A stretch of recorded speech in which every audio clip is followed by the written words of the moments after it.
Doesn't matter who you surround yourself with whenever you go to a unit that may not wear the maroon beret or be an airborne qualified unit. They see the jump wings and the 82nd Airborne Division patches, and they know you got a little bit more in the tank than they probably do. Just walking through, talking to some of the guys from 3rd Para Regiment. We talked for maybe 10 minutes, and he looked at me and said, you know, we pretty much do the same thing. And so you're a paratrooper, I'm a paratrooper, we're brothers forever. And being a paratrooper for life is just that. It doesn't matter whether you are an active duty paratrooper now or you're walking down the street to see some of these guys that jumped into World War II or into Vietnam. They believe that they are still paratroopers. It's more of a culture, and it's a family across the entire world, across all the multinational partners. For me, it's surreal. Jumping out of an airplane above Ginkel drop zone here in the Netherlands, it left me speechless, and I just tried to take as much of it in as I can. I look up to our forefathers with utmost respect, and I don't know how they had the intestinal fortitude to do it, but if I can stay in the airborne units and stay in the airborne world and be a paratrooper for life, maybe one day I'll have a chance to live up to their name.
Being a soldier in the 82nd Airborne Division, we are constantly working on airborne operations day in and day out. We preach it, we live it, and we love it.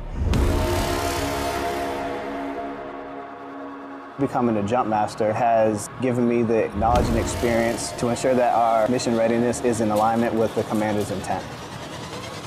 Constant training, day in and day out. Get ready. Prepare to land.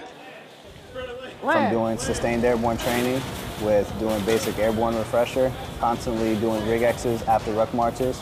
Yeah, it's repetitious, but it's instilled in their minds and their heads so when they get out there to perform their airborne operation, that they know exactly what to do, when to do it, and how to do it proficiently.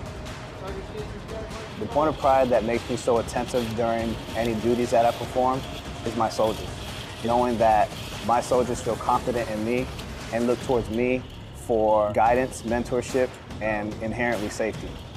As a jump master, I had to be fully vigilant from the second we do initial manifest until the very second the paratrooper exit out the paratroop door. So I take the job very seriously. My great-grandfather, my uncle, and my father were all paratroopers. And I am very proud to be a jump master in the 82nd Airborne Division. I will be a paratrooper for life.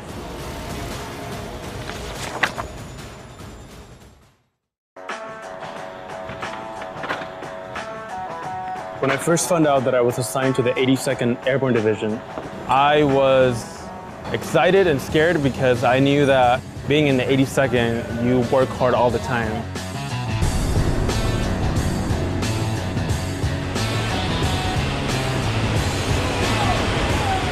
And as parachute riggers, we have the task of keeping the airborne. With each chute that we pack, we ensure that it's up to standard and the safety of deployment. We are tasked daily with 15 chutes, so that is 15 lives in our hands every day. And that could be your own. So it is important that it's up to standard and that it's safe for the paratrooper. I'm proud to be in the 82nd because of its history. When you are here, you are part of the legacy. It's something that I accomplished, and I'm here working hard every day, and I think that at the end of my career, I will be proud and excited that the 82nd is part of my resume.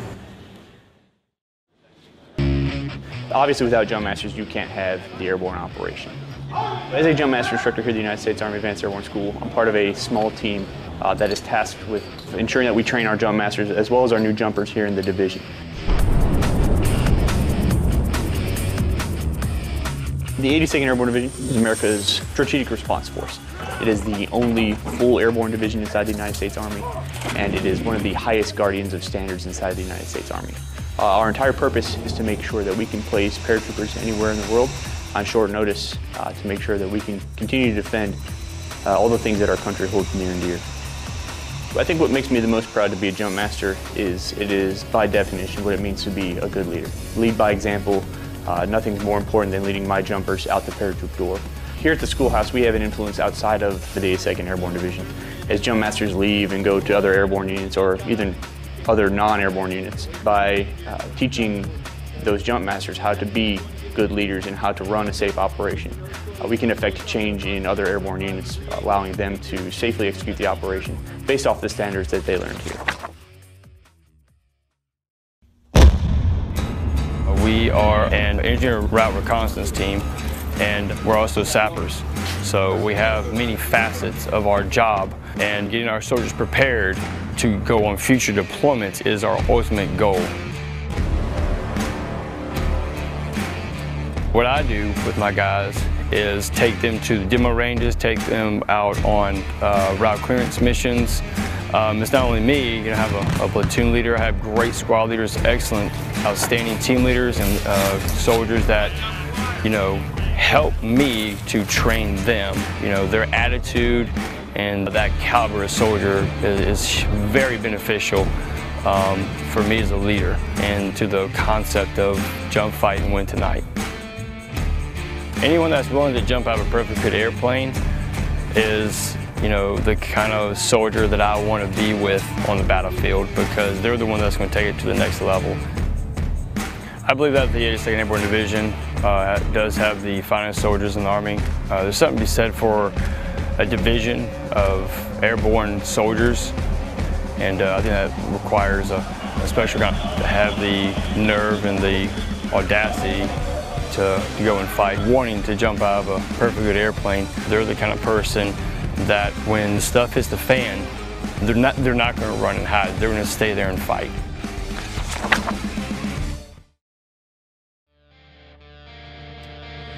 So the way I was brought up, whether you're airborne, whether you're a ranger, you're an infantryman. You're supposed to have that little bit of extra attitude, that little bit of extra, confidence.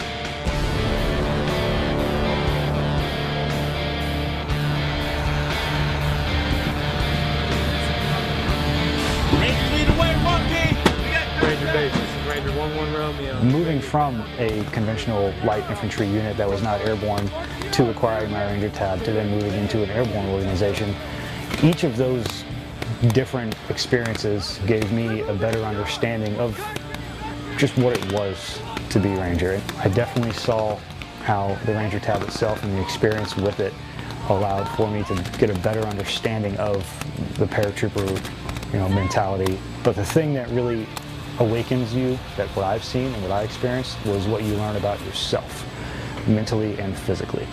Because you hit that break point. You hit that point to where your mind says you're done. Everyone has different thresholds. I went on my first deployment 3 months after I graduated Ranger School, and the things I learned in Ranger School were invaluable for that deployment. It's just a serious underlying sense of pride. Everybody knows what a paratrooper is, even if they've never met one, just because of everything that's historically ingrained with the organization as a whole. The time spent with the people, the good, the bad, the ugly, those moments are what kind of outshine any accomplishment or any school or rank that I could have achieved. Just knowing that I was able to influence people in some way to make them want to be better and to improve, the unit as a whole.